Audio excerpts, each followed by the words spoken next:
अस्सलामुअलैकुम and very good morning. जागो खैर में आप सबको खुशामदीद कहते हैं। मैं हूँ जनाब मुनीब आसिफ और इस उम्मीद के साथ कि आप लोग इस वक्त जहाँ कहीं भी होंगे खैरियत से होंगे, अपना ख्याल रख रहे होंगे और अपने चाहने वालों का भी खूब ख्याल रख रहे होंगे। तो जनाब आज हमने बात करनी है कि बड़े इंसान की ना बहुत सी खूबियाँ होती हैं, पाई जाती हैं उनके अंदर, लेकिन एक खूबी ऐसी है जो उसे सबसे मुनफरिद भी बनाती है और सबसे मुख्तलिफ भी बनाती है, और वो है उसका मिजाज या फिर उसका टेम्परामेंट।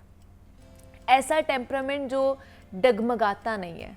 एक बड़े इंसान को चाहिए तो आप कैसी ही टफ़ या फिर हार्ड सिचुएशन में रख देना, वो कभी भी बेचैनी का इजहार नहीं करेगा। वो आराम और सुकून से उस बात पर पहले गौर करेगा कि इस सिचुएशन की वजूहात क्या हैं या इससे मैंने निकलना कैसे है। वो उन बातों पर ध्यान देगा, ना कि ढिंडोरा पीटेगा कि भाई ये इसके साथ क्या हो गया है, भाई मेरे साथ ये हो गया वो हो गया, या ये किसने मेरे साथ कर दिया। अमूमन हम देखते हैं कि जो लोग हैं ना, वो ज़रा सी बात पर आपे से बाहर हो जाते हैं और बहुत ही इम्मैच्योर हरकतें करते हैं, और ये एक छोटे इंसान की निशानी होती है। ऐसे इंसान को हमेशा निदामत का सामना करना पड़ता है।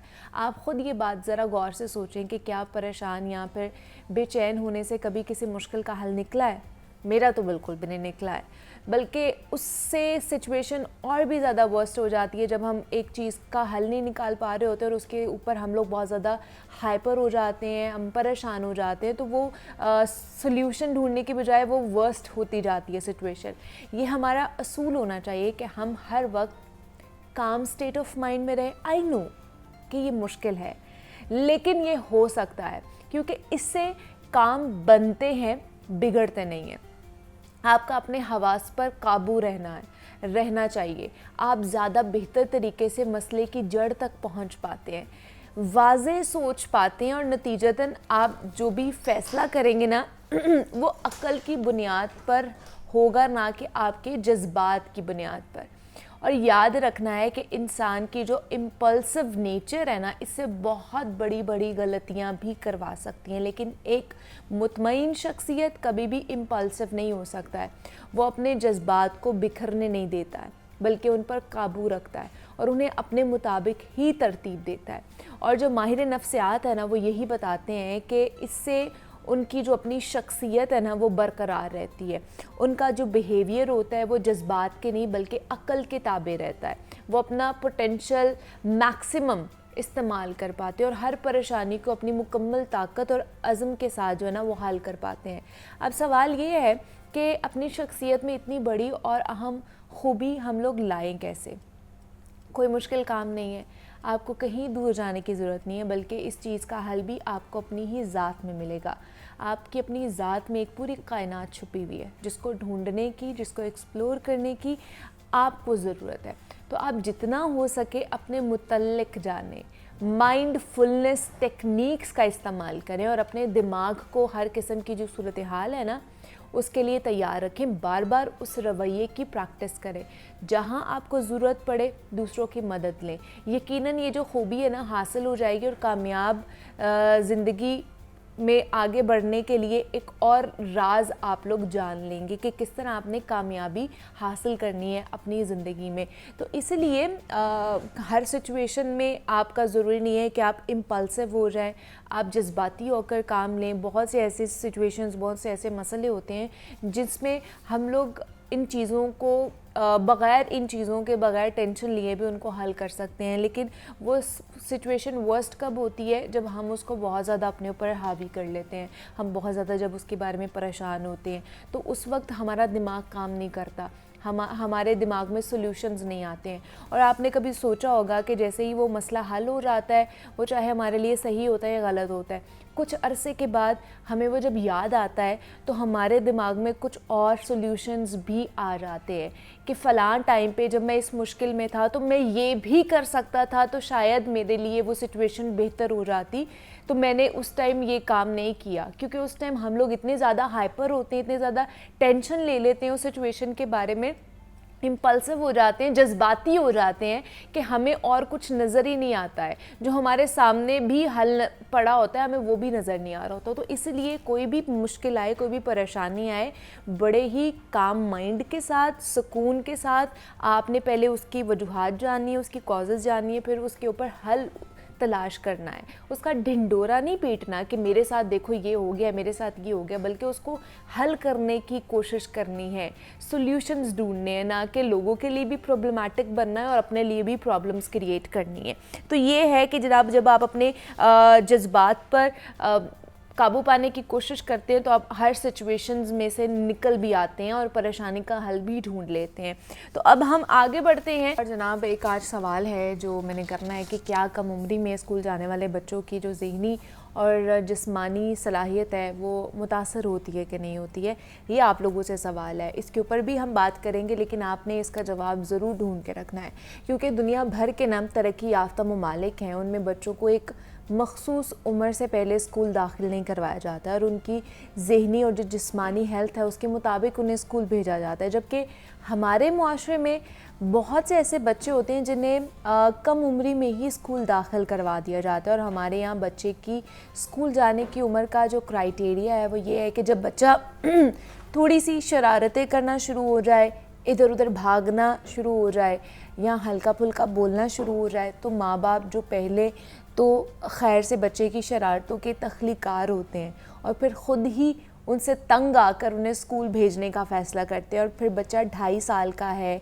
या 3 साल का है, बस फिर उसने भारी भरकम अपना स्कूल बैग लेना है और वो उसने स्कूल चले जाना है। तो खुदारा बच्चों से स्कूल और अपने सुकून के नाम पर उनकी मासूमियत ना छीने, क्योंकि हमने कभी ये गौर करने की ज़हमत ही नहीं की है कि कभी हमारे मुआशरे में इस पर बात ही नहीं हुई कि हमारे बच्चे को किस उम्र में स्कूल जाना चाहिए। तो आज हम अहम मौजू पर बात करेंगे कि कम उम्री में बच्चा जब स्कूल जाता है तो उसे एक तो खाना पीना किस तरह का देना चाहिए, दूसरा बच्चे की ज़हनी और जिस्मानी सेहत का ख्याल किस तरह रखना चाहिए। बच्चे मासूम होते हैं, उनसे उनकी मासूमियत नहीं छीननी चाहिए। तो आज ये बड़ा इम्पॉर्टेंट टॉपिक है उन माओं के लिए, उन पेरेंट्स के लिए जो हमें देख रहे हैं, जिन्होंने अपने बच्चों को स्कूल दाखिल कराना है या जिन्होंने दाखिल करवा दिया है, तो उनकी अप्रोप्रिएट एज क्या होनी चाहिए, किस तरह उनके लिए वो बेहतर क्राइटेरिया जो है ना वो बना सकते हैं। तो इस पर बात करने के लिए 2 गेस्ट हमारे साथ स्टूडियोज़ में मौजूद हैं। रमशा शहजाद हैं जो कि क्लिनिकल न्यूट्रिशनिस्ट एंड डाइटिशियन है। रमशा आपको वेलकम कहती हूँ जागो लाहौर में। और उसके साथ साथ डॉक्टर एहसन सलीम ने भी हमें ज्वाइन किया है जो कि क्लिनिकल एंड चाइल्ड साइकोलॉजिस्ट हैं। डॉक्टर एहसन आपको वेलकम कहती हूँ जागो लाहौर में। बहुत शुक्रिया। तो सबसे पहले डॉक्टर एहसन आप इसे स्टार्ट कर लेते हैं कि हमें साइंस क्या बताती है कि एक जो बच्चा है उस क्या क्राइटेरिया होना चाहिए, कब उसको स्कूल भेजना चाहिए। कोई कहता है जी 3 साल की उम्र में भेजना चाहिए, कोई कहता है 4 साल की, कोई कहता है 2.5 साल की उम्र में भेज दें जब बच्चा शरारतें करने या फिर बोलना शुरू हो जाए। तो साइंस हमें इस हवाले से क्या कहती है? आपकी बात को मैं आगे बढ़ाते हुए बात करता हूँ कि क्योंकि पाकिस्तानी जो हमारा सब कल्चर है उसमें ये होता है कि पेरेंट्स बहुत बिजी होते हैं। तो जैसे ही बच्चा बोलना स्टार्ट हो तो जैसे आपने अभी स्कूल में भेज किया, उसको स्कूल भेज दें ताकि घर में टाइम उसका स्पेंड ना हो और बाहर कहीं ना कहीं एक्टिविटी चला जाए। साइकोलॉजिकल पर्सपेक्टिव उसमें ये बोलता है कि एटलीस्ट 4.5 ईयर्स के बाद उसको स्कूल भेजा जाए, क्योंकि उसकी जो मदर की नर्चरिंग है दैट्स वेरी इंपॉर्टेंट। वो प्राइमरी केयर गिवर होती है मदर। अब उसमें क्या होता है कि उनके टाइम बहुत क्रूशियल होता है, बच्चे की भी स्पीच डेवलप नहीं होती और स्क्रीन टाइम बहुत ज़्यादा चल रहा होता है, जिसकी वजह से वो उसको रेफर कर देती हैं स्कूल में। और स्कूल में डिफरेंट एक्टिविटीज़ इंडोर हैं सारी, there is no outdoor activity in generic. ज़्यादातर स्कूल्स में आउटडोर एक्टिविटीज़ नहीं है, इवन प्राइवेट स्कूल्स में। तो 4.5 ईयर्स और 5 ईयर्स ये बीच में एक ब्रैकेट होता है, इसमें स्कूल भेजना चाहिए। उस वक्त तक घर में पेरेंट्स को एक्टिविटीज़ डिज़ाइन करनी पड़ेंगी बच्चे को मेंटली कैपेबल करने के लिए, उसको इंगेज करने के लिए। नहीं तो जो बच्चे पहले स्कूल चले जाते हैं, जैसे बहुत से बच्चे 2.5 साल की भी उम्र में जो जल्दी बोलना शुरू हो जाते हैं, वो 2.5 ईयर की भी उम्र में चले जाते हैं। फिर कुछ माएँ जो है वो बच्चों को 3 साल की उम्र में तो अब तो करवा ही देती हैं। वो कहते हैं 4 साल का बच्चा बहुत बड़ा हो जाएगा तो वो एडजस्ट नहीं हो सकता, इसलिए उनको 3 साल की उम्र में करवा दें ताकि वो वहाँ पर जाके बैठे, उसे बैठना आए, उसको दोस्त बनाने आए। तो जब 3 साल की उम्र में करा रहे हैं तो फिर वो साइकोलॉजिकली इम्पैक्ट क्या होता है बच्चे को? बहुत एक वेल नोन क्वेश्चन है मेरे पास, जितने पेरेंट्स क्लाइंट्स आते हैं वो मुझसे यही सवाल करते हैं, मेरे पास इतने ज़्यादा बच्चे एकेडमिक इश्यूज के साथ आ रहे हैं, उसकी रीज़न ही यही है, बच्चा 2 साल के बाद प्रेशर फील करना शुरू कर देता है, exactly. उसका बैग उसके वेट से ज़्यादा होता है, और वो 8 to 9 कोर्सेज पढ़ा होता है, और इवन 6-7 कोर्सेज। बच्चे के लिए ज़रूरी नहीं है, बच्चे के लिए ज़रूरी लैंग्वेज है, उसके साथ उसके पेरेंट्स का टाइम स्पेंड करना है, उसको आउटडोर एक्टिविटीज़ में यूटिलाइज करना है, उसको जो उसकी जो पूरे दिन की एक्टिविटी है, जो उसको छोटी छोटी नीड्स हैं वो कौन पूरी करेगा, वो स्कूल पूरी नहीं कर सकता, वो मदर पूरी करती हैं। तो क्योंकि पेरेंट्स के पास टाइम नहीं होता तो they send their kid to school, ताकि वो 8 से 2 वाला काम, मदर्स भी जो वर्किंग है वो 8 से 2 पक्का फिक्स टाइम होता है उनका कि वो स्कूल भेजेंगी। अच्छा, एग्रेसिव टेंडेंसीज बहुत कॉमन है बच्चों में आती हैं, सेपरेशन एंजाइटी डेवलप होती है बच्चों में, और उसके अलावा बच्चे नर्वस फील करना शुरू कर देते हैं, जिसकी वजह से उनको स्ट्रेस रिलेटेड डिसऑर्डर्स बाद में डेवलप हो जाते हैं लेटर एज में जाके। अब क्या होता है, जब एंजाइटी उस बच्चे को होगी तो फिर हर काम करते हुए वो प्रोक्रेस्टिनेट करेगा। छोटे बच्चों में भी एंजाइटी पाई जाती है? बिल्कुल पाई जाती है, क्योंकि ये एक थॉट पैटर्न होता है। अच्छा। आप बच्चा प्रेशर नहीं फील करना चाहता टिल द एज ऑफ 5, वो नर्चरिंग फील करना चाहता है, वो प्यार मांगता है, वो पेरेंट्स का टाइम मांगता है। तो इसको आइडेंटिफाई किस तरह कर सकते हैं बच्चे के, किस तरह की बिहेवियर इश्यूज अगर आ रहे हैं तो उसमें आप आइडेंटिफाई कर सकते हो कि जनाब इसको स्ट्रेस हो रहा है या इसको आपके प्यार की ज़रूरत है, नर्चरिंग की ज़रूरत है, उस पर भी बात करेंगे। लेकिन मैं अब रमशा की तरफ जाना चाहूँगी। रमशा, अगर कम उम्री में हम बच्चों को भेज रहे हैं, 2.5 साल की, 3 साल की, 4 साल की, और जिस तरह ऐसा ने कहा कि 4.5 साल की उम्र में हमें भेजना चाहिए बच्चों को, जो अप्रोप्रिएट टाइम है उनके लिए, तो क्या किस तरह की डाइट हमें बच्चों को फिर देनी चाहिए? एक तो उनकी ग्रोइंग एज में भी उनकी मदद करे, उनकी इम्यूनिटी भी बूस्ट हो रही और वो मेंटली भी स्ट्रांग हो रहे हो अपनी डाइट के थ्रू। बिल्कुल। अच्छा, इस तरह से है कि जब हम बहुत अर्ली एज में बच्चों को स्कूल भेजना शुरू कर देते हैं तो हमारे माइंड में सिर्फ ये फैक्टर होता है कि अगर बच्चे बोलना शुरू हो गए हैं, हमें वैसे हेल्दी लग रहे हैं, तो हमें लगता है कि बस बच्चा रेडी है स्कूल जाने के लिए। लेकिन एक्चुअली में हमें उसको फिज़िकली भी, उसकी हेल्थ को भी माइंड में रखना होता है कि बच्चे की ग्रोथ, उसकी हाइट, उसका बॉडी वेट इस अकॉर्डिंग है, कहीं वो मेल नरिशमेंट की साइड पे तो नहीं जा रहा, बिकॉज हमने बच्चे को उस आने वाले बर्डन के लिए प्रिपेयर करना है जो उसको स्कूल की तरफ से, स्टडीज़ की तरफ से मिलेगा। सो बहुत इंपॉर्टेंट फैक्टर्स हैं ये माइंड में रखना कि हम बच्चे को ऐसी वेल एडिक्वेट और प्रॉपर डाइट दें, बैलेंस डाइट दें, जिससे उसकी इम्यूनिटी भी कॉम्प्रोमाइज़ ना हो, वो मेल नरिश भी ना हो, और इसके साथ साथ उसकी फूड चॉइसेस को भी माइंड में रखें ताकि जब वो स्कूल जाए तो एक पॉजिटिव माइंडसेट के साथ, अच्छे मूड के साथ जाए, क्योंकि अगर वो पॉजिटिव माइंडसेट के साथ जाएगा तो वो वहाँ बैठ के फोकस कर सकेगा, उसकी कंसंट्रेशन होगी अपने काम के ऊपर। सो इन सब चीज़ों को माइंड में रखते हुए उसकी डाइट को मदर्स को चाहिए कि प्लान करें, उसको हेल्दी ब्रेकफास्ट दें, लंच उसका घर से प्रिपेयर करके भेजें, ताकि बच्चा अपनी सारी एक्टिविटी स्कूल में प्रॉपरली परफॉर्म कर सके, जिसकी वजह से हम उसको स्कूल भेज रहे हैं। ये नहीं कि उसकी डाइट में ही मेजर न्यूट्रिएंट्स डेफिशिएंट हो ताकि वो बच्चा वहाँ पर प्रॉपर्ली परफॉर्म ही ना कर सके। अच्छा, लेकिन कौन कौन सी डाइट्स दे सकते हैं? हमारे यहाँ पे जिस तरह वर्किंग वुमेन्स की हम बात कर रहे हैं कि टाइम नहीं होता माओं के पास, इसलिए उन्हें वो बच्चों को स्कूल भी भेज देते हैं, तो टाइम ना होने की वजह से अब हम बच्चों को जो लंच बॉक्स में रेडी टू कुक जो चीज़ें हो रही होती हैं, जो फ्रोज़न आइटम्स होती हैं, हम वो ही दे रहे होते हैं उन्हें। वो देनी चाहिए इस एज में जब बच्चों की फिज़िकली भी ग्रोथ हो रही है और मेंटली भी उनकी डेवलपमेंट हो रही है। लेस देन 5 years, जैसे कि डॉक्टर एहसन ने बात की है कि अभी तो बच्चों की मेंटल ग्रोथ की एज होती है, ठीक है, उनकी ऑर्गन्स डेवलपमेंट होती हैं, साथ साथ ये नहीं होता सिर्फ बच्चा पैदा हो गया तो बस वहाँ से हमारा काम ख़त्म हो गया, उसको तो थ्रू आउट प्रॉपर न्यूट्रिशन चाहिए। इवन एडल्ट्स को भी चाहिए। तो बच्चे जो इतने छोटे हैं, जिन्होंने अभी उनकी बोन्स की ग्रोथ होनी है, प्रॉपर हाइट उनकी चाहिए, तो उसके लिए प्रॉपर डाइट बहुत ज़रूरी है। अगर हम सिर्फ माइंड में ये रखें कि बच्चे जंक फूड डिमांड कर रहे हैं, हमने उनको जंक फूड दे दिया कि बस बच्चे खुश हैं, आराम से बैठ के वो खा रहे हैं, मदर्स भी सेटिस्फाइड है कि ठीक है बच्चा जंक फूड ख़त्म करके आ गया लंच से, बस हमारी काम ख़त्म हो गया। जबकि यहाँ पे नहीं, यहाँ पे मदर्स को इम्पॉर्टेंट रोल प्ले करना है अपना। जितनी मर्जी उनका बिजी स्केड्यूल है, उनको चाहिए वो ऐसी चीज़ें बच्चों को लंच में दें जो कम टाइम लें प्रिपेयर करने में। फॉर एग्जांपल, आप उनको चिकन मैरिनेट करके रख दो, आप उनको सिर्फ सुबह उसको थोड़ा सा ग्रिल करें या फ्राई करें और आप उनको वो लंच में दे दें, बजाय इसके कि आप उनको बाहर से रेडी टू कुक आइटम्स ला के दे रहे हैं। उसमें आपको नहीं पता क्या चीज़ डली हुई है, क्या नहीं डला हुआ, क्या उसकी न्यूट्रिशनल वैल्यू है वो जो आपके बच्चे की रिक्वायर्ड है उसकी प्रॉपर ग्रोथ और डेवलपमेंट के लिए। वो चीज़ें तो हमें नहीं पता, हम बिल्कुल ब्लाइंड हैं उस चीज़ में। सो जो खाना आप घर से प्रिपेयर करके दे सकते हो, अगर आपके पास टाइम नहीं है, आप इवन एक फ्रूट ही कट करके अपने बच्चे को दे दो, उसमें तो बिल्कुल फ्यू सेकंड्स लगेंगे ना। या आप उसको कोई ऐसे जूस अगर बच्चे डिमांड करते हैं, हम उनको घर से दो, घर से बना के उनकी वाटर बॉटल में डाल दो, बजाय से कि आप बाजार से लेके, एक तो वो ऑब्वियसली आपको अफोर्ड करना भी हर पेरेंट के लिए ईजी तो नहीं होता कि आप बाहर से जंक फूड, बेकरी आइटम्स ये सब बच्चों को दे रहे हो, और वो फिर at the end childhood obesity की तरफ चला जाता है, जिसकी वजह से बच्चों की डाइट शुरू से ही न्यूट्रिएंट डेफिशिएंट होती है। वो आगे जाके फिर स्टंटिंग, वेस्टिंग और डिफरेंट मेल नरिशमेंट के जो डिजीजेज हैं, इश्यूज हैं, उसकी तरफ चला जाता है। सही है। अच्छा, यही चीज़ मैं आपसे भी डॉक्टर एहसन पूछना चाहूँगी कि जब न्यूट्रिएंट डेफिशिएंट होते हैं हमारे बच्चे होते हैं, तो साइकोलॉजिकली उनके अंदर क्या क्या कह लें कि डिफरेंट चीज़ें हमें देखने को मिल रही होती हैं, या अगर वो स्ट्रेस्ड आउट होते हैं तो किस तरह की बिहेवियर्स वो शो कर रहे होते हैं, जैसे माँ या जो पेरेंट्स होते हैं उनको पता चल जाए कि अच्छा ये बच्चा जो है ना अब थोड़ा सा अनयूजुअल सा बिहेव कर रहा है। डाइट इतनी इंपॉर्टेंट रोल प्ले करती है क्योंकि बच्चा स्टिग्मेटाइजेशन फील करता है अगर बच्चा ओबीज हो जाएगा। पहला, सोसाइटी उसको, उसका स्कूल ही, उसके क्लासमेट्स उसको एक्सेप्ट नहीं करते। अच्छा, साइकोलॉजिकल उसमें क्या फोरकास्ट हो सकती है, वो ये हो सकती है कि बच्चा जब स्ट्रेस में आता है तो वो आइसोलेटेड हो जाता है पेरेंट्स। फंडामेंटल चीज़ है, वो पेरेंट्स को अपनी नीड्स नहीं बताता, वो क्वाइट रहना शुरू कर देगा। अच्छा। वो इंट्रोवर्टेड पर्सनैलिटी की तरफ डेवलप होना शुरू हो जाएगा, उसको पर्सनैलिटी इश्यूज आना शुरू हो जाएंगे, या तो फिर वो बहुत ज़्यादा मैनिक एपिसोड्स की तरफ चला जाएगा, बहुत ज़्यादा हाइपर हो जाएगा। और तीसरी कंडीशन ये है कि वो फिर कमांड फॉलो बच्चा पेरेंट्स से नहीं करेगा। इसी वजह से हमारा जो क्रिएटिविटी, जो हमारा फ्रंटल लोब होता है, वो हमारी क्रिएटिविटी को, ये वाला जो एरिया है, अच्छा। ये हमारा क्रिएटिविटी को हैंडल करता है, प्रॉब्लम सॉल्विंग को।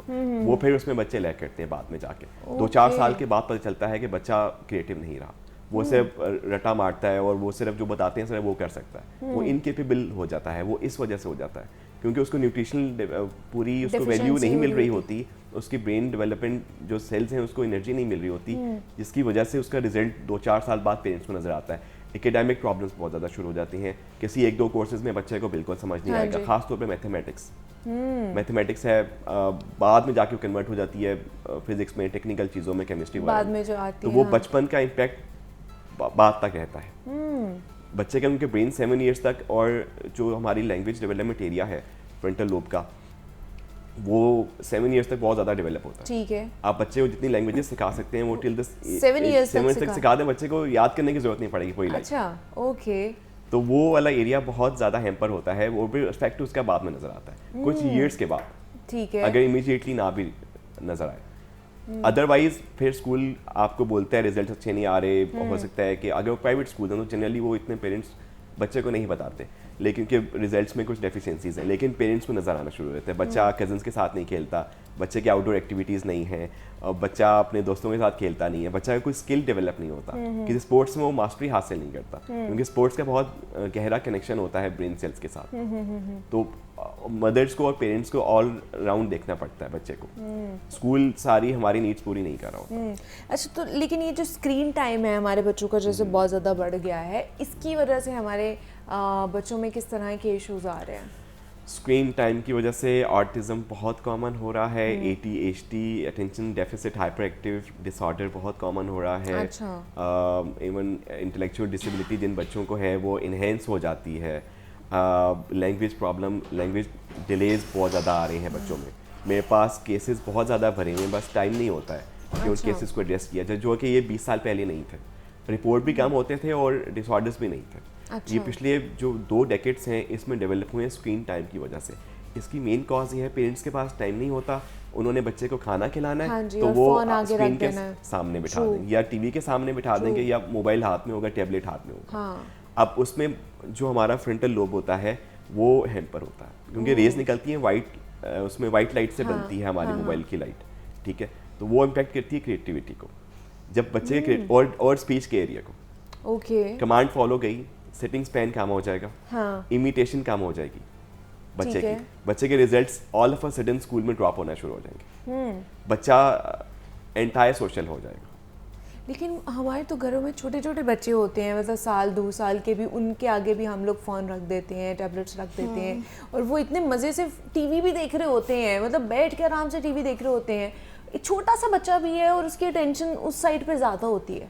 अब बिल्कुल, उसमें ये होता है कि वो क्योंकि कैच कर लेता है बच्चा, वो आर्टिफिशियल चीज़ें बनी होती हैं तो बच्चा उनको कैच करता है। बच्चा क्योंकि बच्चा कुछ ना कुछ एक्टिविटी हर वक्त मांग रहा होता है, बच्चे का न्यूरल एक्टिविटी बहुत तेज़ होती है हमारे से। अब उसमें क्या होता है कि जब वो एक्टिविटी बहुत तेज़ होती है तो वो कुछ ना कुछ एक्टिविटी हर वक्त मांगता है पेरेंट्स से। पेरेंट्स घर पे अवेलेबल नहीं है, जो वर्किंग वुमेन है उनके पास तो बिल्कुल टाइम नहीं है, वो तो सुबह होती नहीं है, मेड्स के पास बच्चा है या किसी और केयर गिवर के पास बच्चा है, तो उसमें वो फिर स्क्रीन के साथ बिजी रहते हैं। आउटडोर एक्टिविटी गई, टाइम की यूटिलाइजेशन गई, स्क्रीन टाइम आ गया, बच्चे का कुछ पता ही नहीं है, वो रील्स देख रहा है, बच्चा कार्टून क्या देख रहा है, हाँ एग्जैक्टली वो कंटेंट भी किस तरह का अब्जॉर्ब कर रहा है ये भी नहीं पता होता पेरेंट्स को। अच्छा दूसरा रमशा जी बताएं कि जब बच्चा ग्रोइंग एज में होता है, एक तो बैलेंस डाइट तो लेनी है उसने, पेरेंट्स ने उसको देनी है या खासतौर पर माओ ने उसको देनी है, लेकिन कुछ बच्चे होते हैं बड़े क्रैंकी से होते हैं, उनका दिल नहीं कर रहा होता खाने का, या अगर सुबह स्कूल भी जा रहे हैं तो वो नाश्ता नहीं कर रहे होते हैं, लंच में भी बस कहते हैं कि हमें बाहर की चीज़ें दे दें। तो अगर ऐसे बच्चे हैं तो उनके लिए आप क्या कहेंगी कि इजी चीज़ें माओ के लिए कि ये वाली चीज़ें तो लाजमी होनी चाहिए आपके बच्चे की डाइट के अंदर जो आपने उनको देनी है, बाकी बैलेंस डाइट बाद में बंदा कर लेता है पूरा? ठीक है, इसमें इस तरह से है कि वो बच्चे जो बहुत सिलेक्टिव फूड आइटम्स लेते हैं, एक तो उसमें भी कहीं ना कहीं मदर्स को ही हम ब्लेम करेंगे, बिकॉज अगर आपने डे 1 से बच्चे की डाइट में सारे फूड ग्रुप्स इंट्रोड्यूस ही नहीं करवाए तो उसमें बच्चे का कसूर नहीं है। अगर आपने उसको शुरू से ही फ्राइड आइटम्स पे डाला है, नगेट्स पे डाला है, तो वो तो वही लेगा। अब फिर मदर्स पे डिपेंड करता है कि वो किस तरह से डिफरेंट टेक्निक्स अप्लाई करें बच्चे की डाइट में इंट्रोड्यूस करवाने के लिए सारे फूड ग्रुप्स। फॉर एग्जाम्पल अगर बच्चा वैसे फ्रूट नहीं कंज्यूम करता, ठीक है, आप उसको मिल्कशेक की फॉर्म में दे दो। फॉर एग्जांपल अगर वो खजूर नहीं खा रहा, आप बनाना का शेक बना रहे हैं, आप उसमें 1 से 2 खजूरें ऐड कर दो, आप मिक्स करके ऐसे कॉम्बिनेशंस बना के दो कि बच्चे को पता भी ना लगे कि आपने वो चीज़ दी है और उसको वो सारे न्यूट्रिएंट्स भी मिल जाएं। अगर आपके बच्चे को नगेट्स बहुत पसंद है, अब ज़रूरी नहीं है कि आपने बाहर से ही लाने हैं और वो उसको बना कर देने हैं, आप घर में उसको बना लो, रेसिपीज़ आपके पास अवेलेबल हैं, आप जो घर में बनाओगे आपको पता है कि वो कितना साफ़ आपने बनाया, उसको क्या कंटेंट आपने उसमें डाला चीज़ों का।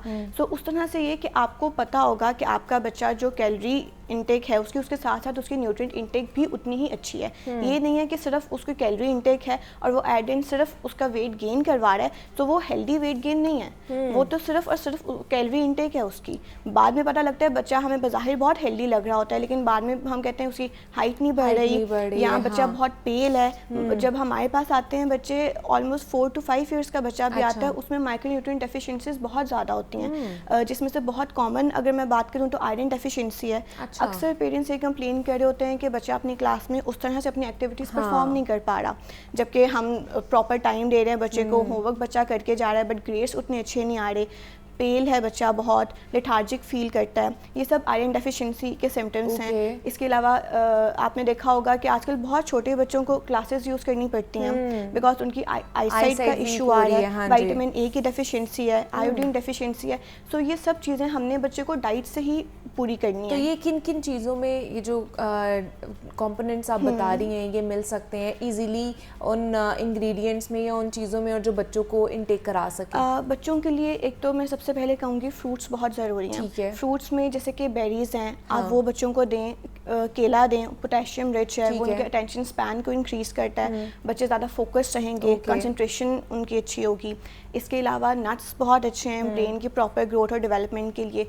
नट्स में अगर हम स्पेसिफिकली बात करें तो एलमंड्स बहुत अच्छे हैं, वॉलनट्स बहुत इंपॉर्टेंट हैं, ग्रीन लीफी वेजिटेबल्स हैं वो बच्चे खाएं, डेयरी प्रोडक्ट्स लें क्योंकि कैल्शियम और विटामिन डी बहुत इंपॉर्टेंट है डे 1 से। जो बच्चे कैल्शियम और विटामिन डी का इंटेक जिनका अच्छा नहीं होता, उनकी हाइट उतनी अच्छी नहीं होती, बोन्स बहुत वीक रहती हैं, बोन्स को स्ट्रेंथनिंग के लिए। अच्छा, हमारे यहाँ पे ये एक चीज़ है रमशा कि जैसे जैसे बच्चा बड़ा होता जाता है ना, हमें लगता है कि उसको अब दूध पीने की ज़रूरत नहीं है या उसको कैल्शियम लेने की ज़रूरत नहीं है, तो वो दूध का इंटेक नहीं भी कर रहा तो ठीक है, वो अगर बाकी चीज़ें खा रहा है तो ओके है, हम दूध के ऊपर इतना एम्फसाइज नहीं करते हैं। लेकिन कितने साल तक बच्चे के लिए दूध पीना ज़रूरी होता है? अच्छा, दूध पीना सिर्फ बच्चों के लिए ज़रूरी बड़ों नहीं के है। लिए भी हाँ, बिल्कुल, मैं obviously, ये हाँ। नहीं कहूँगी कि बच्चा 10 साल का हो गया, 6 साल का हो गया तो इनफ है कि उसने दूध लेकिन की उसका intake कितना कंजम्पशन हो करना गई चाहिए? है। उस बच्चों को तो कम से कम 2 ग्लास तो दिन में वो आराम से दूध पिएं। छोटे बच्चे तो ऑब्वियसली फीडर बार बार आप ज़्यादा उनको पीते हैं, 3 घंटे बाद भी देते हो, क्योंकि वही अगेन मैं वही पॉइंट रिपीट करूँगी कि उनकी बोन्स की स्ट्रेंथनिंग के लिए ठीक बहुत है। ज़रूरी है। अदरवाइज फिर क्या होता है, रिकेट्स और दूसरी डिजीजेस हाँ जी। बच्चों में बहुत ज़्यादा कॉमन हो जाती हैं। और मिल्क के इंटेक की बात जहाँ तक है, उसका एक इशू ये भी होता है कि मदर्स जो वर्किंग लेडीज़ हैं वो बच्चों को खुद से फीड नहीं करवा रही होती डे 1 से। अब उसमें यह होता है, आप फार्मूला मिल्क अपने बच्चों को दे रहे हो, फार्मूला मिल्क बच्चों को वैसे वेट गेन करवा देता है, लेकिन जो एक प्रॉपर मिल्क एक कंप्लीट मील है, उसमें जो सारे न्यूट्रिएंट्स हैं वो वहाँ से बच्चे को फार्मूला मिल्क से नहीं मिल रहे। तो अगर आपका बच्चा फार्मूला मिल्क पर डिपेंडेंट है तो फिर उसको बाकी दूसरी डाइट से आपको सारे एडिक्वेट न्यूट्रिएंट्स प्रोवाइड करने हैं। अदरवाइज आप अगर वो, या कुछ बच्चों में इश्यूज़ ये आते हैं कि उनको मिल्क का फ्लेवर पसंद नहीं होता, टेस्ट नहीं पसंद होता, वो कंप्लेन करते हैं कि स्मेल आ रही है। सो अगेन आप उसमें अब जैसे डिफरेंट पाउडर्स मिलते हैं, आप वो ऐड कर दो सिर्फ उसका फ्लेवर चेंज करने के लिए। माइनर से क्वांटिटी में आप डाल दो कि बच्चा उसको एक्सेप्ट भी कर ले और इन्जॉय करके पिए। ये नहीं कि हम फोर्सफुली उसको पिलाएं। फोर्सफुली भी जो चीज़ हम बच्चे को देंगे उसका बच्चे के ऊपर उस तरह से वो इफेक्ट नहीं होगा। अच्छा, दूसरा डॉक्टर एहसन, हाइपर एक्टिव बहुत ज़्यादा बच्चे हुए हुए हैं आजकल, कि इसकी क्या वजह है और किस तरह उनको काम डाउन कर सकते हैं हम लोग? अच्छा, इसमें दो चीज़ें हैं, एक उसकी वजह है, कॉज है, और एक उसकी मैनेजमेंट है। अच्छा, कॉज तो मैंने आपको बताया, स्क्रीन टाइम है, पेरेंट्स का टाइम देना ठीक नहीं, है। आउटडोर एक्टिविटी का ना होना है, ओके, डाइट में लैप्सेस होना है, न्यूट्रिशनल वैल्यू पूरी ना मिलना है। इसके अलावा जो हमारा एटमॉस्फेयर है उसमें अगर वो उसको चैनलाइज नहीं करेंगे तो नुकसान हो जाएगा। अब आती है मैनेजमेंट की बात। आपने हाइपर एक्टिव बच्चे को मैनेज करना होता है, उसकी हाइपर एक्टिविटी चैनलाइज करनी है। वो किस तरह से करनी है? उसकी फिजिकल एक्टिविटी इनहेंस करके, उसकी डाइट बूस्ट करके, उसको सोशलाइजेशन करा के, उसको बाहर एक्सपोजर दिला के, उसके घर का कमरा ऐसा डेकोर करके विदाउट स्क्रीन्स कि वो बच्चा अपना पूरा टाइम यूटिलाइज करे उस पर। और बच्चा जब जो एक्टिविटी मांगे वो पेरेंट्स ने हर वक्त नहीं देनी। पेरेंट्स इंसेंटिव रखें, आप बेटा ये काम करोगे तो आपको ये चीज़ मिलेगी। बच्चे का टाइम टेबल बनाएं, बच्चे का स्केड्यूल बनाएं, बच्चे को अपने ओन पे नहीं छोड़ें, और बच्चे को फ्री टाइम भी दें, और लेकिन उस पर नज़र रखें बच्चा क्या कर रहा है। बच्चे की 24 आवर्स की रूटीन पेरेंट्स के हाथ में है। अब पेरेंट्स बिजी हैं, मेरा मसला नहीं है, वो पेरेंट्स का अपना मसला है। अब क्या होता है, बच्चे जब लेके आते हैं तो वो, क्योंकि पेरेंट्स बहुत बिजी होते हैं, पेरेंट्स को कहीं ना कहीं भेजना होता है, क्योंकि पेरेंट्स को अपना मी टाइम एंजॉय करना है, पेरेंट्स को अपनी ड्यूटीज़ करनी है, पेरेंट्स को अपनी जॉब्स करनी है। पेरेंट्स घर में, जॉइंट फैमिलीज में घर में बहुत बिजी होते हैं। इसमें बच्चा नुकसानदेह होता है, बच्चे की अब फ्यूचर उस पर डिपेंडेंट होता है। हाइपर एक्टिविटी की वजह से बच्चा कोई काम सही तरह नहीं कर सकता, उसकी परफॉर्मेंस हैपर होगी, उसमें एग्रेसिव टेंडेंसीज आ जाएंगी। एग्रेसिव टेंडेंसी भी आती है, और दूसरा अगर इस तरह की कोई हरकत भी कर देता है बच्चा तो फिर उसको डांटा भी जाता है, या कभी कभार उसको मार दिया भी जाता है, थप्पड़ शप्पड़ वो स्लैप मार दिया उसको। तो ये चीज़ क्या करनी चाहिए, और वो भी जब ग्रोइंग एज में बच्चा होता है? बच्चे को अगर आप 7 ईयर्स तक कोई थप्पड़ मार देंगे, बच्चा बाद में उसका बदला लेता है। अच्छा, इमोशनली अपने पेरेंट्स, वो बेशक मारता नहीं फिजिकली, वो इमोशनली बदला लेता है, बच्चे के माइंड में रजिस्टर हो जाता है। अच्छा, ओके। बच्चे के जो न्यूरॉन्स हैं वो बहुत स्ट्रांग होते हैं, वो इतने स्ट्रांग होते हैं कि वो पैरामीटर्स उसके बच्चा भुला नहीं सकता। ओके, वो उसके हॉलमार्क फीचर्स बन जाते हैं। बच्चे को अगर कोई थप्पड़ मारता है या उसे फिजिकली हार्म करता है, या बच्चे में शाउटिंग करते हैं, बच्चा अपने अंदर बदला लेने की एक कैपेसिटी रखता है। ओके, वो अपने अंदर रख लेगा, वो आप लोगों से नहीं शेयर करेगा पेरेंट्स से। अच्छा। वो 20 साल के बाद आपको बताएगा, 14 साल 15 साल टीनेज में, लेटर टीनेज में जाके वो सिम्टम शो करेगा। बच्चा तो हमारी आजकल बहुत कंप्लेन है, बच्चा हमारी बात नहीं सुनता। हाँ। बच्चा 16 साल के मैट्रिक में अपनी मर्जी करता है, अपनी मर्जी से घर आता है, हमें कुछ बताता नहीं है घर पे, और जब भी बाहर होता है तो हमें भी कुछ नहीं पता वो क्या कर रहा है। हाँ। और क्योंकि पहले 20 साल पहले क्या होता था, 15 साल पहले क्या होता था कि वो बताते थे, कम्युनिकेशन गैप नहीं था, लेकिन पेरेंट्स नहीं सुनते थे। पेरेंट्स नहीं सुनते थे। अब कम्युनिकेशन गैप बहुत ज़्यादा है, जिसकी वजह से बहुत बड़ा इशू आता है। अब जब बच्चा हाइपर एक्टिव होता है तो वो परफॉर्मेंस एकेडमिकली उसकी वीक हो जाएगी, टेंशन स्पैन उसका काम हो जाएगा, लैंग्वेज डेवलपमेंट सही तरह नहीं होगी, और जब ये सारे सिम्टम्स शो होंगे तो उसको चैनलाइज करना बहुत ज़रूरी है। उसको फिजिकल एक्टिविटी बहुत ज़्यादा करना है। उसमें क्या होता है कि हमारा डोपामिन लेवल रेज होता है, जो हिट करता है सेरोटोनिन लेवल को, उससे बच्चा प्लेजर फील करता है, हैप्पी हार्मोन जो है ना, हाँ बिल्कुल हैप्पी हार्मोन, उसमें बच्चा सेटिस्फाइड फील करता है, उसमें बच्चा फिर आपको तंग नहीं करेगा। आप स्क्रीन रख देंगे, बच्चा आप वही एग्रेशन आप लोगों पे निकालेगा, पेरेंट्स में निकालेगा, अपने सिबलिंग्स कजन्स फैमिली मेंबर्स पे निकालेगा, और फिर पेरेंट्स परेशान होते हैं कि क्या वजह होगी, कि क्या वजह होगी, हम तो कुछ भी नहीं इसको सिखा रहे हैं, हमारे घर में एग्रेशन नहीं होता या लड़ाई झगड़ा भी नहीं होता, तो वो जो स्क्रीन आप दे रहे होते हैं ना, उसके अंदर से जो बच्चे हैं वो अब्जॉर्ब कर रहे होते हैं कुछ चीज़ें। तो लास्टली आप दोनों क्या पैगाम देना चाहेंगे? सबसे पहले रमशा, आप क्या कहना चाहेंगे? मैं तो पेरेंट्स को यही कहना चाहूँगी कि अपने बच्चे को, वो आपका डिसीजन है आप किस एज में स्कूल भेजते हो, लेकिन जो आपका अपना रोल प्ले करना है, आपने वो मदर्स अपना रोल प्ले करें, उनको नाश्ता ज़रूर करवा के स्कूल भेजें। अगर नाश्ता नहीं करवाएंगे आपके बच्चे का पूरा दिन ख़राब हो जाएगा, क्योंकि उसका स्टार्ट ही दिन का अच्छा नहीं हुआ। सो इस चीज़ पे ज़रूर थोड़ी सी एफर्ट पुट इन करें और बच्चे को डाइट का ख्याल जरूर अच्छी डाइट दें। ऐसे ना, आप क्या कहना चाहेंगे? बच्चों का प्लीज़ स्केड्यूल बनाएं, ठीक है, उसकी 24 आवर्स की बच्चों की रूटीन मैनेज करें, डाइट अच्छी रखें, फिजिकल एक्टिविटी बढ़ाएं, सोशल सर्कल बच्चे का बढ़ाएं, स्क्रीन टाइम बंद करें, स्क्रीन टाइम बंद कर दें, और बाकी सारी चीज़ों पे अमल दरामद आपने करना है। रमशा शहजाद और डॉक्टर एहसन सलीम हमारे साथ मौजूद है। आप दोनों का बहुत शुक्रिया कि आप लोग यहाँ पर आए और इस इंपॉर्टेंट टॉपिक के ऊपर हमने डिस्कशन किया है। यहाँ पे ब्रेक लेते हैं, मिलते हैं इस ब्रेक के बाद।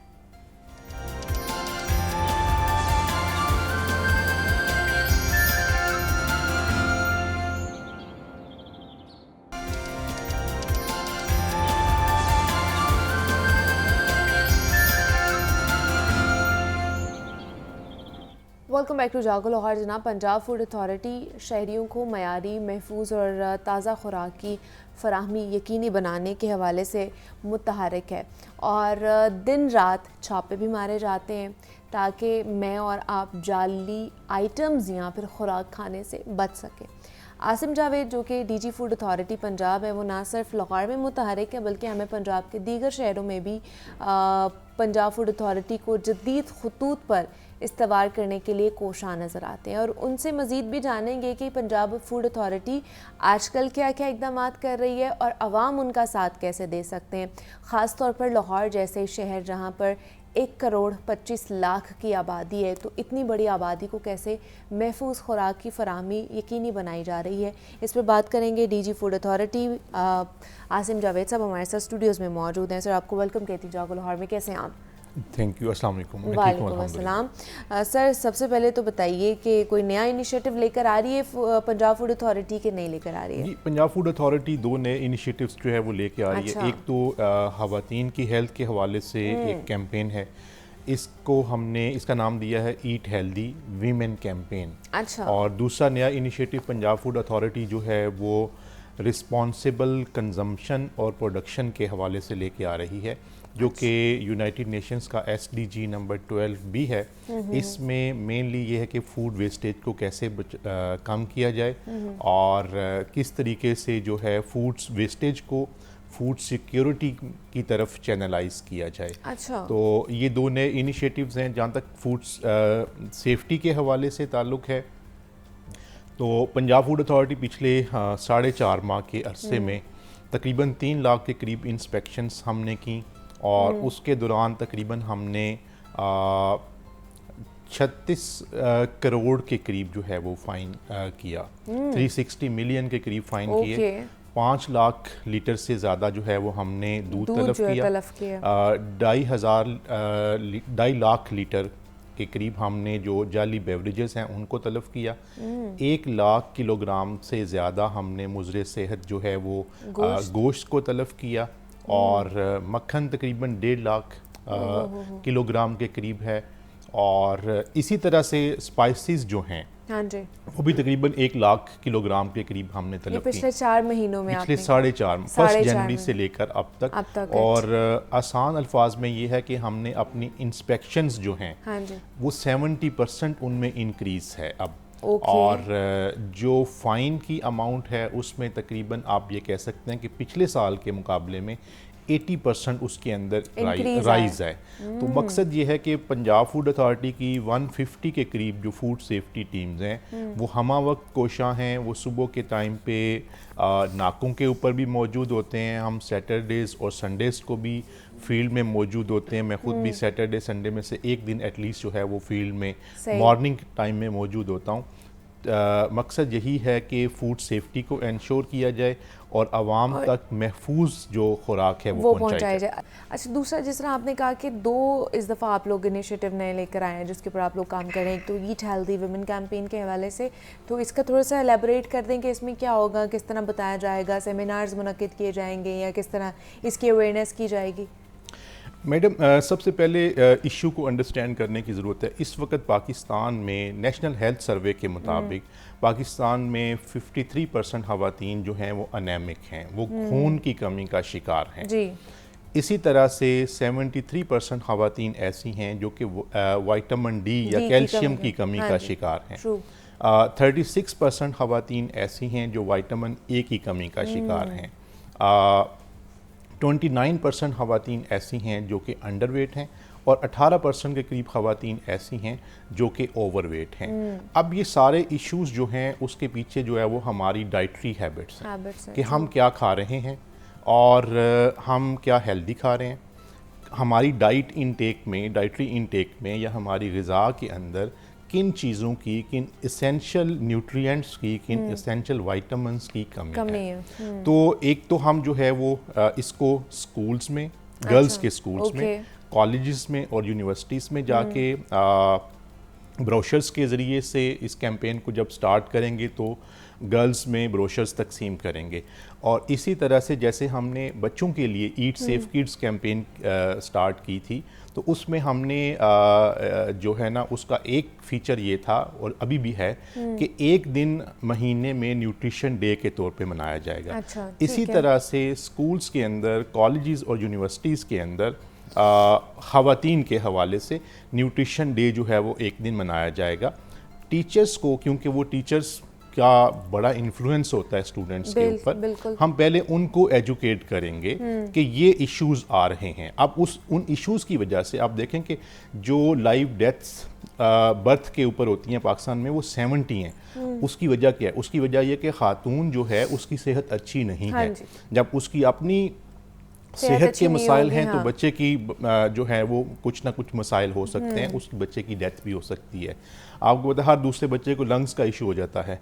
उसकी वजह ये है, और दूसरा हर बच्चा जो है हमारा माल नरिश्ड है, वो इसी वजह से है कि माँ जो सेहतमंद नहीं होती है। तो आज हम जो है वो बच्चियों के ऊपर, स्कूल गोइंग गर्ल्स के ऊपर फोकस करेंगे, उनको बताएंगे और इसके साथ ही हम जो है वो ऐसा लिटरेचर प्रोवाइड करेंगे एक बुकलेट की सूरत में कि जो ख़वातीन जो हर एज में हैं, एडोलेसेंट गर्ल्स, यंग गर्ल्स, इसी तरह से जो कॉलेज गर्ल्स हैं, यूनिवर्सिटी गर्ल्स, फिर जो है न्यूली मैरिड वीमेन, फिर ओल्ड एज वीमेन, इन सब के हवाले से लिटरेचर मौजूद होगा कि इनकी डाइटरी रिक्वायरमेंट्स क्या हैं और इनको वो किन किन जो है वो कौन सी डाइट से हासिल कर सकते हैं। अच्छा, ये तो आप लिटरेचर प्रोवाइड करेंगे, लेकिन अगर ये हो रहा है ना, ये एक सजेशन ही है आप लोगों को कि अगर आप लोग कुछ वॉलंटियरली जो न्यूट्रिशनिस्ट हैं उनको अगर आप ऑन बोर्ड ले लें और वहाँ पर वो जाके उनको एडवाइस करें या उनको कंसल्ट कर दें, ये भी बहुत अच्छा होगा खासतौर पर ख़वातीन के लिए। इसमें हम पंजाब फूड अथॉरिटी की जो न्यूट्रिशन टीम है उसकी बहुत मेहनत शामिल है। ऑब्वियसली वो सारा चार्ट बनाएंगे और सारी चीज़ें करेंगे। उन्होंने इसके ऊपर बहुत मेहनत की है। इंशाल्लाह हम इसको इसी मंथ के एंड तक हमने इस कैंपेन को लॉन्च करना है और जिस बुकलेट की मैं बात कर रहा हूँ वो इंशाल्लाह बहुत ही अच्छा वो बुकलेट होगा जो कि एडवाइस कर रहा होगा पेरेंट्स को भी, टीचर्स को भी, घर में जो ख़वातीन हैं उनको, कि बच्चियों को कौन कौन सी उन्होंने जो है ना वो ग़िज़ा देनी है। ठीक है, किस तरीके से, मतलब कैल्शियम कहाँ से, मतलब उसके सोर्सेज कौन से सोर्सेज हैं। ठीक है, इसी तरह से जो है वो आयरन कहाँ से मिल सकता है, आयरन के कौन विटामिन डी कहाँ से मिल सकता है, सोर्सेज हैं, विटामिन डी के कौन से सोर्सेज हैं, विटामिन ए के, विटामिन B1-2 के कौन से सोर्सेज हैं, एंड सो ऑन। और किस तरीके से, और उसके अल्टरनेट सोर्सेज कौन से। अगर आप फॉर एग्जांपल के प्रोटीन को गोश्त से नहीं ले सकते तो आप दालों से किस तरह ले सकते हैं। बिल्कुल ऐसे ही है। और उसके अंदर हम जो है ना वो अदरवाइज आपकी अपीयरेंस के जिल्द के हवाले से कौन कौन सी सब्जियां अच्छी हैं, ठीक है, और जितना अनप्रोसेस्ड फूड है ना फॉर दैट मैटर उतना ही वो आपकी सेहत के लिए अच्छा है। फॉर एग्जांपल कि अगर आप कच्ची सब्जी खा सकते हैं तो वो बहुत अच्छी आपके लिए बहुत अच्छा है। ट्रू। ठीक है, आप फ्रूट्स जितने इस्तेमाल कर सकते हैं जिस मौसम के भी हैं वो आपके लिए बहुत अच्छे हैं।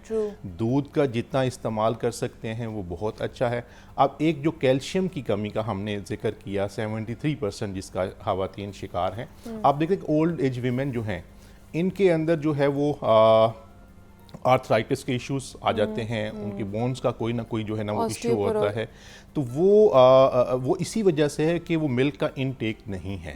और एक और बिहेवियर, अगर हम मिल्क का इनटेक कर भी लें आसिम साहब, मसला ये है अब हमारे दूध भी तो नहीं सही मिलता ना, दूध भी मिलावट वाला हमें मिल रहा होता है। और अगर हम लोग डब्बा पैक दूध पे जाते हैं तो वो भी कहा जाता है कि उसको नहीं पीना चाहिए, वो चाय के लिए या वो पाउडर मिल्क होता है। तो हम फिर कहाँ जाएं, फिर औरतें भी बेचारी कहाँ जाएं, हम क्या खाएं, मसला ये है। फिर एक आप लोगों ने भी फूड अथॉरिटी की तरफ से भी एक इनिशिएटिव आया था कि जी जो खुला दूध है उसको बंद करके जी पैक्ड मिल्क जो है लेकर आया जाएगा, या उसके ऊपर लेबल किया जाएगा कि ये प्योर मिल्क है और ये सही है, ये सारी प्रोसेस से निकल कर आया है। तो उस हवाले से भी हमें कोई नया उस अपडेट नहीं आई थी।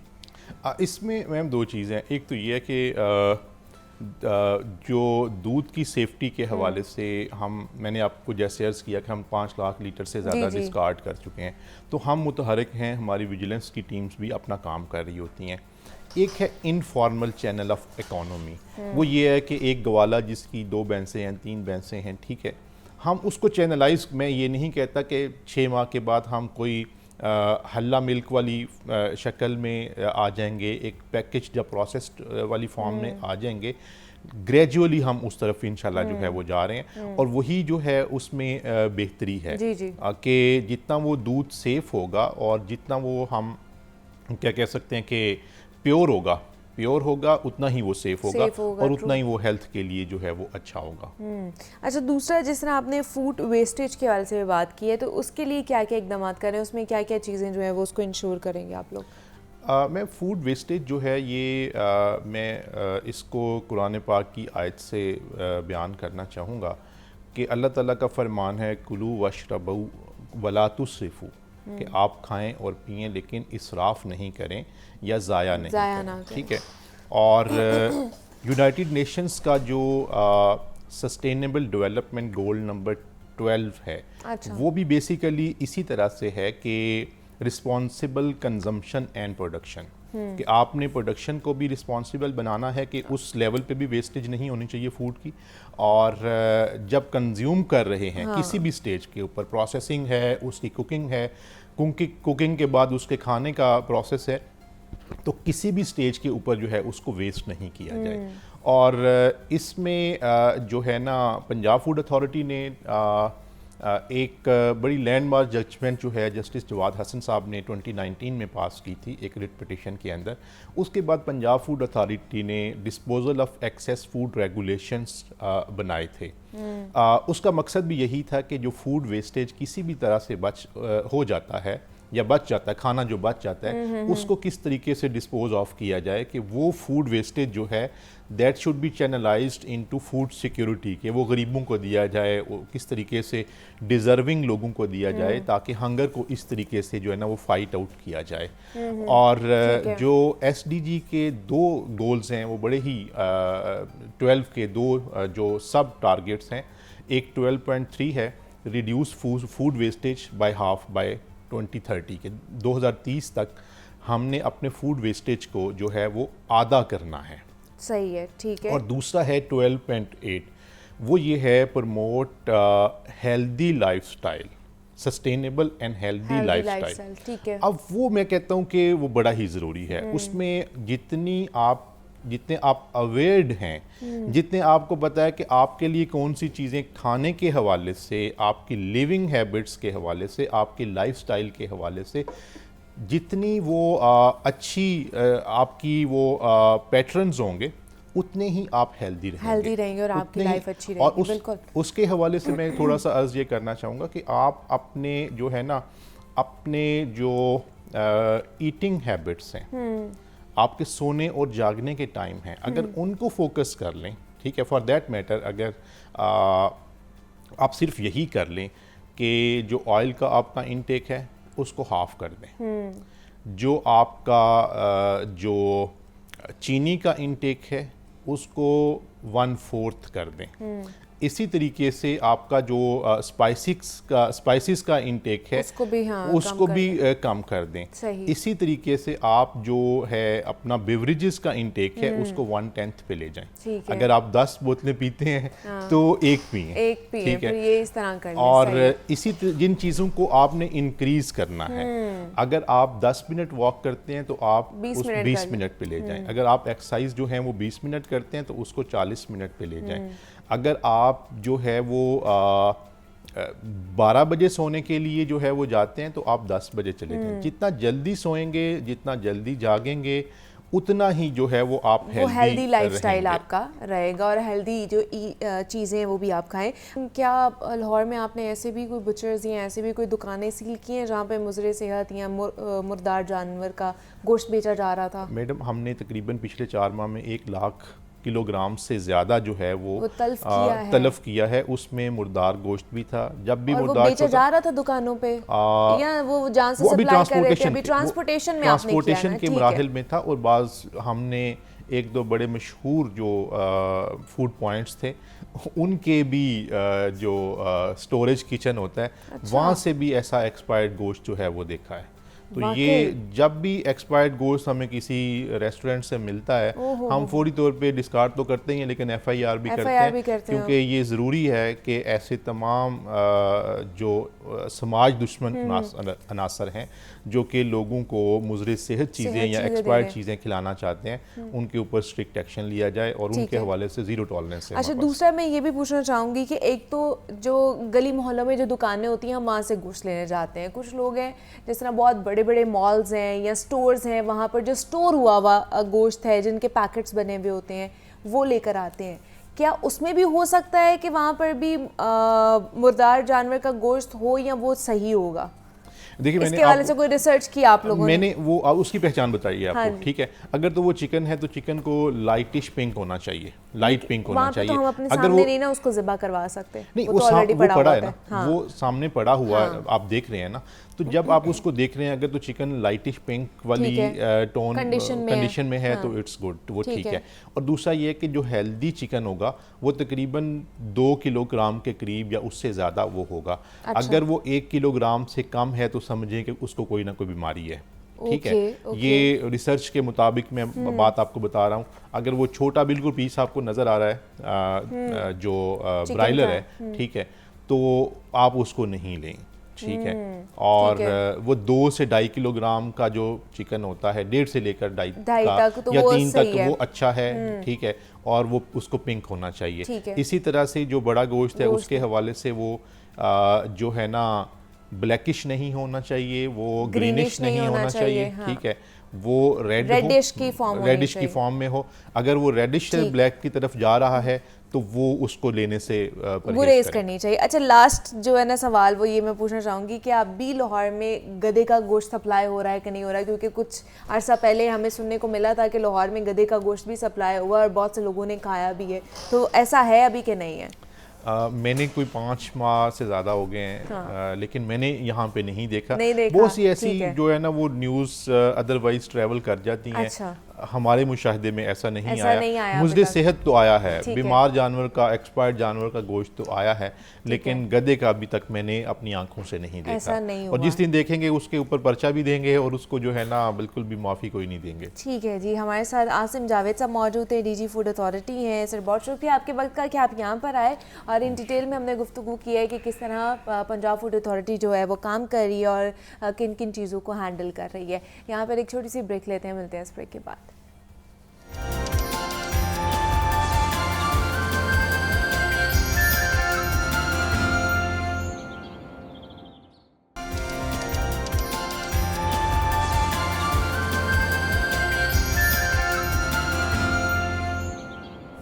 वेलकम बैक टू जागो लाहौर। जनाब, अब कुछ इकॉनमी के हवाले से बात कर लेते हैं। और IMF की टीम के पाकिस्तानी हुकाम से जब से मुज़ाकरात का आगाज़ हुआ है तब से मुख्तलिफ़ हलकों में ये ख्याल किया जा रहा है कि नए माली साल 2024-25 का जो सालाना बजट है वो IMF की शराइत की रोशनी में ही तैयार किया जाएगा, जो कि पहले भी होता है। यानी कि मज़ीद महंगाई होगी और आवाम की मुश्किलात जो कि पहले ही बयान के काबिल नहीं है, वो अब मज़ीद अपनी खाल उतरवाने की तैयारी कर लें। मुल्क के तौलो अर्ज़ में इन मुज़ाकरात को देखा जा रहा है कि इब्तदाई तौर पर तो IMF ने टैक्स शॉर्टफॉल और टैक्स नेट बढ़ाने की ख़ुसूसी हिदायत की है। अब सवाल ये है कि क्या हमेशा की तरह तनख्वाहदार जो तबका है वो कुर्बानी का बकरा बनेगा या कच्ची पर्चियों पर कारोबार करने वाले टैक्स चोरों के गिर्द घेरा तंग किया जाएगा। वज़ीर ख़जाना मोहम्मद औरंगज़ेब लाहौर में FPCCI की प्री बजट कॉन्फ्रेंस में खिताब से वाज़े भी कर चुके हैं कि आलमी मालियाती इदारा टैक्स नेट में नुमाया इजाफा देखना चाहता है और हुकूमत पाकिस्तान भी मुल्क के वसी तर मफाद में पुरअज़्म है कि ज़्यादा से ज़्यादा लोगों को टैक्स के सिस्टम में लाया जाए।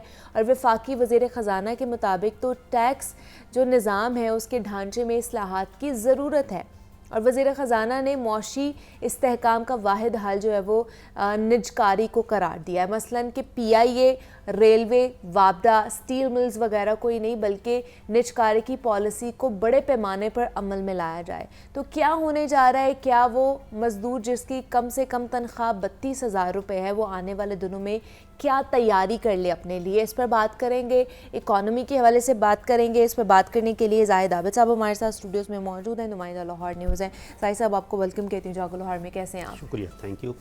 जाहिद साहब, IMF से दोबारा से हम लोग कर्ज़ा मांग रहे हैं और दोबारा से मुज़ाकरात चल रहे हैं IMF के साथ हमारे, और कुछ शराइत भी वो हमारे ऊपर आयद करते हैं कि आप हमारी शराइत मानेंगे तब हम लोग आपको पैसे देंगे, कर्ज़ा देंगे और आप अपनी इकॉनमी स्टेबल कर सकते हैं या चला सकते हैं। तो क्या लगता है कि अब मज़ीद महंगाई का तूफ़ान किस तरह का आएगा, क्या रेशो होने वाली है उसकी? क्योंकि ऑलरेडी एक आम इंसान तो पिस रहा है जिसका 32,000 रुपये महाना अगर देखा जाए जिसकी सैलरी है वो तो 32,000 में भी गुजारा नहीं कर पा रहा। अब तो 32,000 भी मेरे ख्याल से 3200 उसकी वो परसेंटेज हो जाएगी। देखिए, बिल्कुल ये IMF जिसे हम कहते हैं आलमी मालियाती फ़ंड, ये जब बना था तो ये उसका मकसद ये बनाया गया था कि जो मुश्किल हालात में हो ममालिक उनकी मदद की जाए। जैसा कि एक आम अपने माशरे में भी देखते हैं, कोई शख्स, कोई ख़ानदान में आपके लोग मुश्किल में हैं तो लोग उसकी मदद करते हैं कि ठीक है आप ये वक्त गुजार लो, उसके बाद हम दोबारा कर लेंगे, ज़िंदगी की तरफ लौट आएंगे। तो अब हमारी जो मुश्किल है वो ये कि हम आदी बन गए इसके। अच्छा, कि हम मांगने के आदी बन गए IMF के आगे, मांगने के कह सकते हैं, या हमने ये तय कर लिया कि हमने अपने पाँव पे खड़ा नहीं होना। ठीक है। IMF जो हम लफ्ज़ इस्तेमाल करते हैं कि IMF ने शर्त लगा दी है, IMF ने ये हुक्म दे दिया है, IMF ऐसा हमें कुछ नहीं कहता। अच्छा, IMF एक सीधा सा फार्मूला IMF का कि आप या मैं किसी के पास कर्ज लेने जाते हैं तो वो हमारी बैलेंस शीट देखेगा कि मैं अगर किसी से 1 लाख रुपया कि आमदनी अपनी बताए ना, कि अगर मैं कहीं से 1 लाख कर्ज लेना चाह रहा हूं तो वो कर्ज लेने वाला चाहे मेरा अजीज रिश्तेदार ही क्यों ना, वो देखेगा कि इसके पास 1 लाख वापस करने की इस्तात है कि नहीं है। अगर है तो वो उसी वक्त बैठे बैठे आपको चेक भी दे देगा, कैश भी दे देगा कि ठीक है वापस कर देगा। अब पाकिस्तान का मसला ये है कि पाकिस्तान जिस वक्त IMF के पास जाता है तो IMF कहता है भाई पैसे वापस कैसे करेंगे आप? फिर हमारे पास जवाब कोई नहीं होता कि कैसे। लेकिन फिर भी IMF हमें पैसे दे देता है। ये भी बड़ी मजे की बात है कि उसे पता है कि हम पैसे वापस नहीं कर सकते, लेकिन फिर भी वो हमें कर्ज पे कर्ज देता है। लेकिन वो फिर 7 तरीका बताता है ना। अच्छा। कि अगर आपने मुझे पैसे वापस करने हैं, आप बिजली सस्ती दे रहे हैं, आप महंगा बिजली पैदा करके आप सस्ती लोगों को बिजली दे रहे हैं, उसे महंगा करें जाके।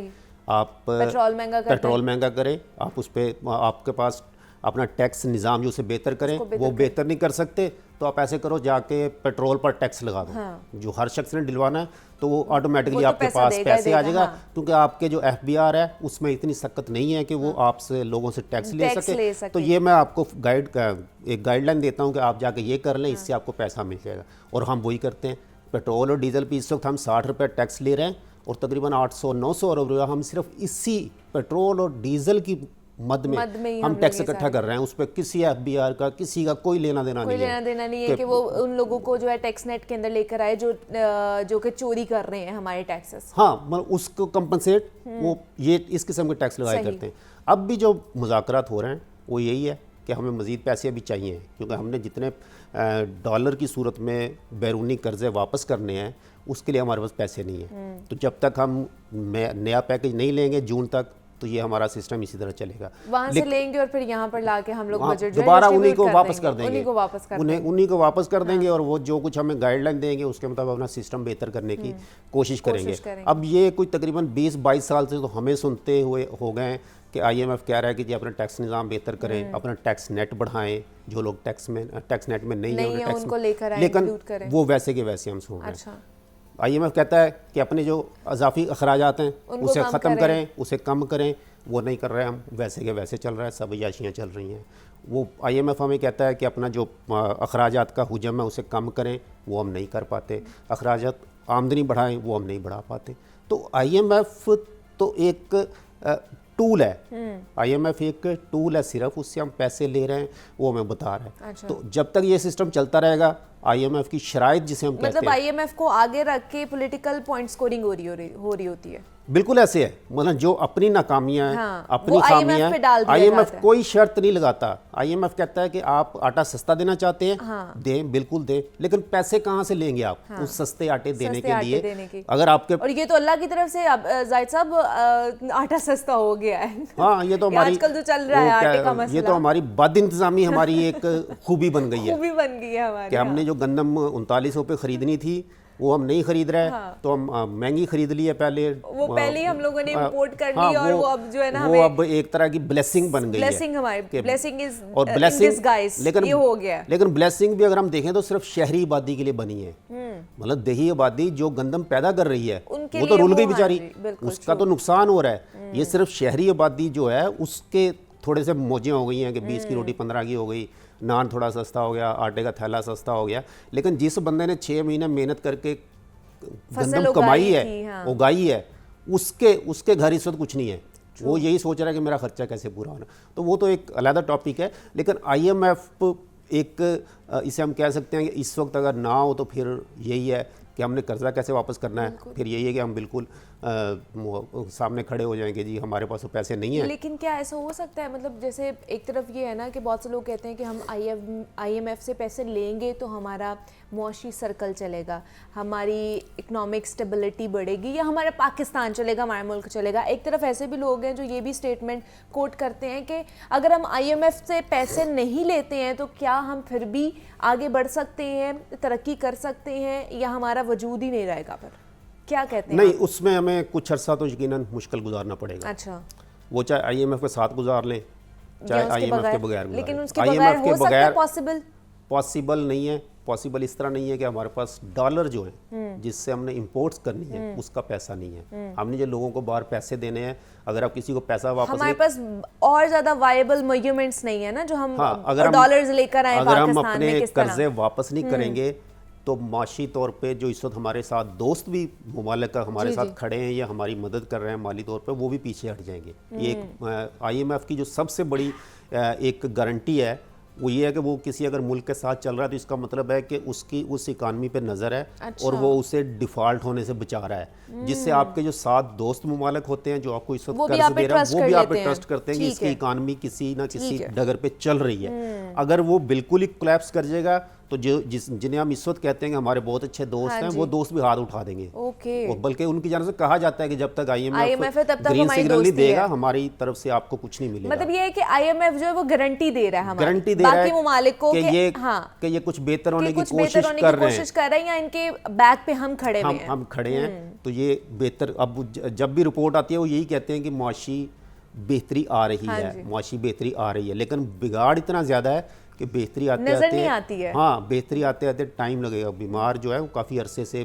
बीमार है, ये कोई साल 2 साल की बात नहीं है। तो ये इसको ठीक करने के लिए यकीनन वक्त लगेगा, थोड़ा सब्र, थोड़ी। लेकिन असल में अगर हम देखें तो गवर्नेंस के जो मसले हैं वो इन सब पे हावी हैं। मतलब मैं छोटी सी 2-1 मिसालें देता हूँ कि डॉलर को आप देखें, हाँ जी, डॉलर 335 रुपए तक मार्केट में फ़रोख्त होता रहा है, बिल्कुल ऐसे ही है, हाँ जी। और 307 रुपए सरकारी रेट इसका रहा है, हाँ जी। जिसके बाद हुकूमत ने थोड़ी सी सख्ती की, स्मगलिंग रोकी, थोड़ा सा कार्रवाइयाँ की, हुंडी के खिलाफ, हवाला के खिलाफ, तो आज 278 रुपए में डॉलर दस्तयाब है और 278 रुपए में ठहर गया है आके, जिसे हम कहते हैं कि स्टेबल हो गया है। यानी कि सिर्फ इंतजामिया गवर्नेंस बेहतर कर ले अगर करने की वजह से ये चीज़ें हो गई हैं। आजकल अवामी अगर हम बात करें, चिकन का रेट आप देखें 400 रुपए किलो पे आ गया। लीमू का रेट में देख रही थी 1 किलो लीमू 1000 रुपए के। वो तो खैर आउट ऑफ सीजन एक चीज़ है, लेकिन फिर भी उसकी कीमत देखिए ना। गवर्नेंस का अगर हम इशू देखें तो चिकन 800 रुपए किलो फरोख्त होता रहा, 900 रुपए किलो फरोख्त होता रहा। सिर्फ एक फैसला किया है हुकूमत ने कि इसके चूजे की बरामद पे पाबंदी लगा दिया उसने, कि बाहर नहीं जाएगा चूजा, पहले हम अपने पोल्ट्री फार्मर को देंगे। उसकी वजह से आज आप देखें चिकन 400 रुपए किलो हो गया है, यानी सिर्फ एक फैसले की वजह से। तो ये छोटी छोटी चीज़ें हैं कि जिन पे अगर हुकूमत वाकई तवज्जो दे तो काफ़ी सारी रिलीफ दे सकते हैं। मतलब लीमू की आप बात कर रहे हैं, लीमू यकीनन इस वक्त आउट ऑफ सीजन है, ना चाइनीज़ लीमू हम जिसे कहते हैं ना उसकी पैदावार आजकल है, ना देसी लीमू की है। तो उसका जो तरक्की याफ्ता ममालिक है उनका तरीका ये होता है कि जब फसल होती है तो उसे स्टोर कर लेते हैं, स्टोरेज के बेहतर इंतजाम होते हैं उनके पास, जिससे कीमत एक एवरेज रहती है। हमारे ये है कि अब यही जिस लीमू की जिस वक्त फसल आ जाएगी, जिस वक्त पौधे इसके लग जाएंगे, तो हमें ये 60 से 70 रुपये बिकता हुआ नजर आएगा। रेडियो पे ज़बरदस्ती दे रहे होंगे लोग कि ले जाओ भाई, मेहरबानी आपकी। और जब नहीं होगी ये फसल तो यही आज जो जैसे 1000 रुपये किलो बिक रहा है, 1000 रुपये किलो बिक रहा है। तो ये गवर्नेंस के इशू हैं, जब तक ये ख़त्म नहीं होंगे। ये IMF कहता है जी निजकारी करें, निजकारी वो क्यों कहता है? उसे ये तो नहीं कि हमारी PIA से मसला है या रेलवे से मसला है, वो कोई IMF को खा जाएंगे।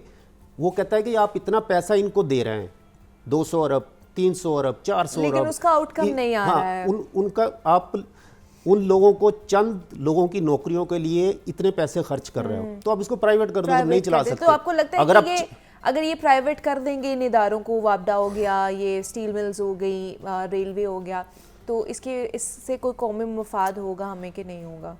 मफाद ये होगा कि जो असासे हैं हमारे, ये इसमें कोई शक नहीं। मतलब रेलवे एक हमारा बेहतरीन इदारा रहा है, हमारी ज़रूरत है।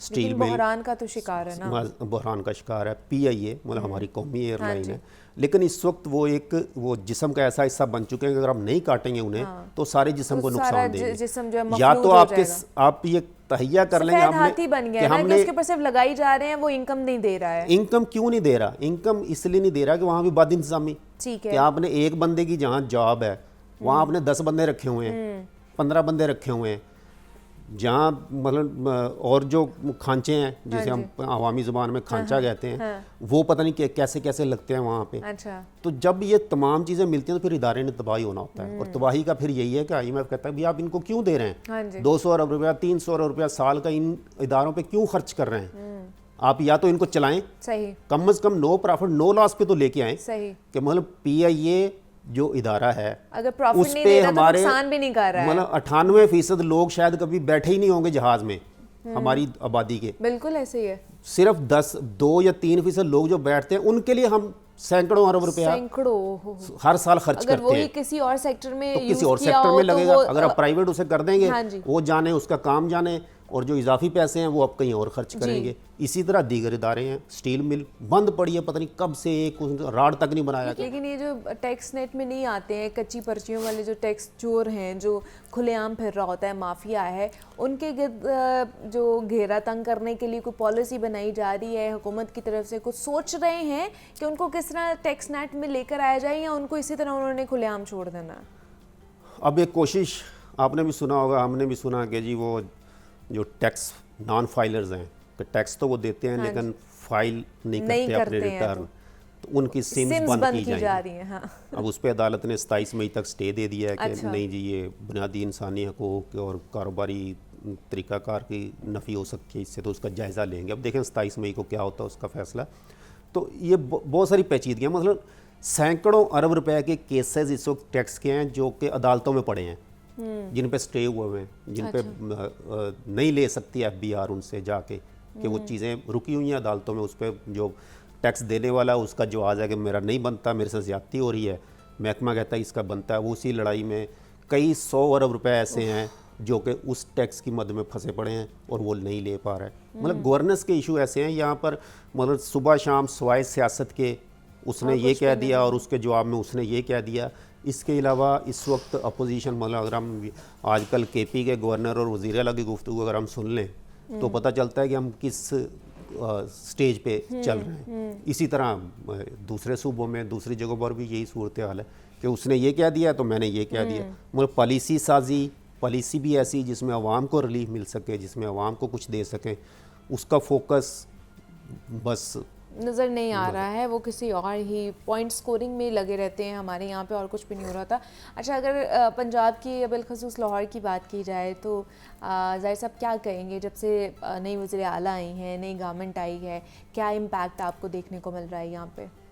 देखिए, एक चीज़ तो होती है कि जिस वक्त भी वज़ीर आला या वज़ीर आज़म एक्टिव नज़र आते हैं, हाँ। तो वो थोड़ा सा एक जो इंतज़ामी मशीनरी होती है उनमें भी एक हाँ एक्टिवनेस का पहलू सामने आता है। तो ये एक अच्छी चीज़ होती है कि अगर जो भी आपका ना हुक्मरान है वो अगर गली मोहल्लों में चाहे अरेंज करके ही जाए कहीं, मतलब जाता है, तो उससे थोड़ा सा लोगों में एक तो एतमाद पैदा होता है जो अवाम है, और दूसरा जो ब्यूरोक्रेसी होती है, इंतज़ामिया होती है, उसमें थोड़ा सा एक डर खौफ भी पैदा होता है कि हमारी कोई बाज़पुरस हो सकती है। तो उस लिहाज से तो बेहतर हम कह सकते हैं। तो बाकी चीज़ें जो चल रही हैं वो सूबे की सतह पे इतनी ज़्यादा नहीं है, वफाक की सतह पे ज़्यादा हैं। जब तक वहाँ से चीज़ें नहीं होंगी तो आवाम के लिए फ़िलहाल जो आने वाले दिन हैं वो इतने आसान नहीं, वो इतने आसान नहीं है, वो क्रूशल ही हो सकते हैं। ज़ाहिद आबिद साहब हमारे साथ मौजूद है। ज़ाहिद साहब, बहुत शुक्रिया आपके वक्त का क्या यहाँ पर आए, और इकॉनमी के हवाले से हम बात करते हैं किस तरह उसको स्टेबल किया जा सकता है, और IMF के बगैर क्या हम चल सकते हैं कि नहीं चल सकते हैं। इसी नोट पर मुझे इजाज़त दीजिए, अपना ख्याल रखिएगा, अल्लाह हाफ़िज़।